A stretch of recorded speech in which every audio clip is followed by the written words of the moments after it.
Good morning. Hope you're doing well. Happy Tuesday to you. It's always kind of screwy this week when you end up getting the day of the week wrong.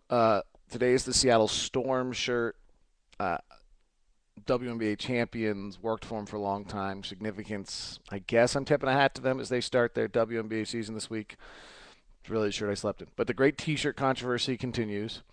I'm willing to be a walking billboard for you all, so send your T-shirts to 434 Bearcat Drive, Salt Lake City, Utah, 84121, and I'll just wear my billboard T-shirt for you. So how's that?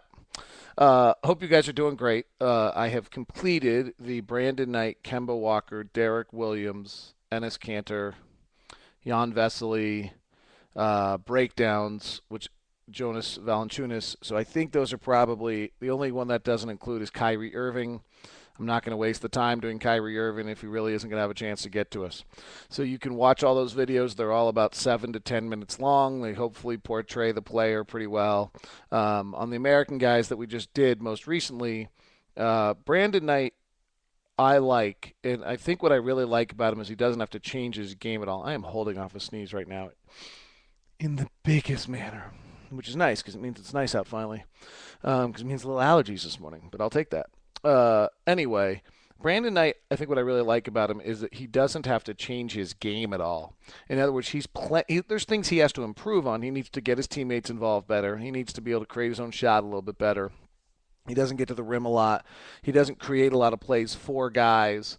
There's some areas where if you watch his video, there's really not that wow moment, or you aren't seeing him do a lot of things to get other guys involved. And he needs to do more of that. But I think that comes as he gets bigger, as he gets stronger, as he gets older. It's not as though he lacks the athleticism to do it. I think he's just cautious. He had a turnover problem early in the year, and he curtailed that, but I think he may have curtailed it by making a few less plays. Kemba has got to really change how he plays. He plays off the ball most of the time. He's going to have to play on the ball, which he's pretty good. We run through a stretch of pick and rolls. He's little, and it's concerning how little he is because when you watch him get near the rim and try to make plays, he does make some. In the highlight video, I put together a bunch where he doesn't, which is a little unfair because there's other times in the show in the video where he does, but it shows how tough a time he's going to have in that regard. Kemba certainly is tough. He's a bright kid. He's, from everything I've heard, and you can see that when you talk to him, when people talk to him. Derrick Williams does some fabulous stuff, and you can get really excited about him, but when you start to watch the whole package, there's some things that are disturbing if you watch that video. One is he just simply doesn't run the floor to the defensive end on transition at all. And then there's a question of what position. He says he's going to be a 3. Well, I didn't see a lot of his game that told me he's going to be a 3. I don't think he's particularly comfortable off the dribble. He is fabulous catching the ball, kind of the pinch post of like 14 feet, one power dribble and in. And I'm not sure how often he gets that chance. I mean, that's when he becomes a small forward and teams do that, he gets it, but I don't think he's getting that chance at 3. He's also a 2-foot jumper, which changes a little bit of what he's capable of doing athletically in the NBA. So I've broken down those. Kanter's video is very, very old, but you can see his skill set. And really, I actually think on the measurements and testing, Kanter's just a big body can move, who is not particularly athletic in the sense of jumping, and is not going to play a bunch of shots above the rim. But he's going to hold ground and fill space, and there's something to that. I actually think that really one of the things there is to that is the bigger the bodies, the better the picks that are set, the better that frees your outside guys, which I think is worth getting into. I thought there was a really, really, really good post at SLC Dunk, which is a good blog. I think it's Sports SB Nation. And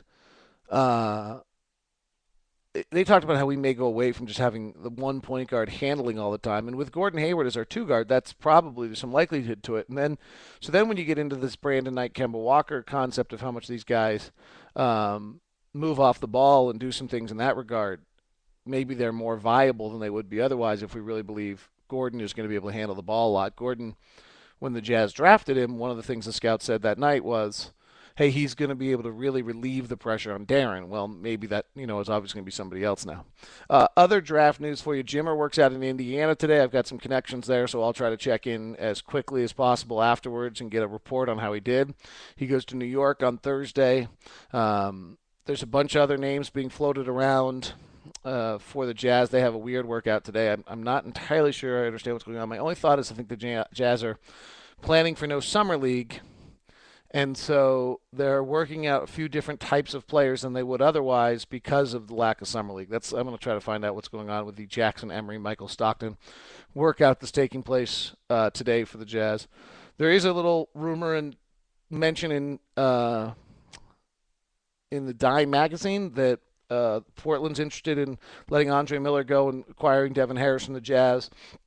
I don't know if there's any validity to that, but I do think people are going to put Devin Harris on the trade block, particularly if the Jazz draft a point guard, and then there's just going to be that same question of whether the Jazz are looking to go on a 2 or 3 year run to get back up or whether they really are trying to make the playoffs. Every indication I'm getting is that, and really it's just quotes from the front office, public quotes, they really believe that they're going to be able to make the next step and get going. All right, I'll avoid any comments about Jimmer's fans and how they are just over the top right now. Jimmer's great, but now let's evaluate Jimmer in the NBA sense and discuss where strengths, weaknesses, what's going to happen. Boy, you mention anything wrong. Woo, Nelly. Little Keith Jackson reference there. Jim Tressel, the whole Ohio State situation is a mess. I'm so curious to watch how this plays out. None of these are major infractions, but clearly it's just a school that was running beyond the rules and outside of the game and doing things differently. And I have a feeling if there's these minor infractions that have a paper trail, that this is just where they got lazy and didn't cover the paper trail. And there's a bunch of other areas. And I'm so curious to see how the NCAA reacts to this, because this is a big money-making program for the NCAA and everybody else. And it will be very curious to me to see how the NCAA cracks down on Ohio State. And I think that's what Urban's waiting to see is I don't want to go to a situation like USC where I only have 15 scholarships for each of the next 3 years. So it will be interesting to tell whether or not Ohio State gets crushed and then how that changes their coaching search and their circumstance. It's Jim Tressel in the Sports Illustrated article. I don't think it was outrageous, but it just did portray this one guy who's so far on one side of the spectrum is breaking the rules on the other. And it does seem in coaching and as well as in both coaching as well as in politics that the most adamantly out to one side people are the ones who have this deceitful life on the other side.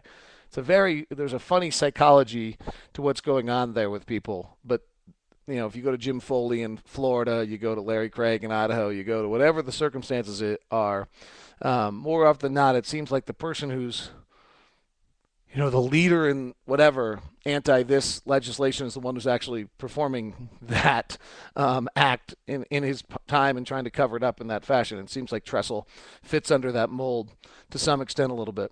Finally, NBA Finals start tonight.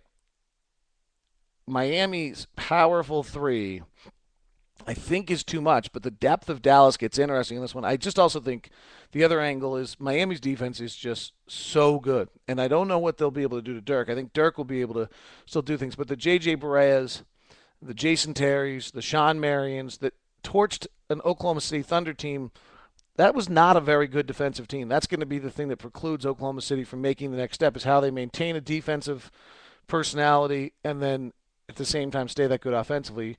Miami's just so much better defensively. I think that'll be what turns this series. But I got a lot of reading to do about it. I'm live today at 3, hosting Bowler, Jack, Locke, and Gerard. Congratulations to Scotty G with the new baby. He'll be back on Wednesday. Bowler and I kind of disappear here for a while. But I'll still be up on this and some other things and doing draft stuff. Chris Singleton is next on the draft list, followed by Alec Burks, followed by Bismack Biombo if I get video of him. All right. Thanks, guys. Have a good one.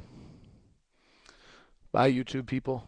It's a nice day out. Isn't that fabulous? See ya.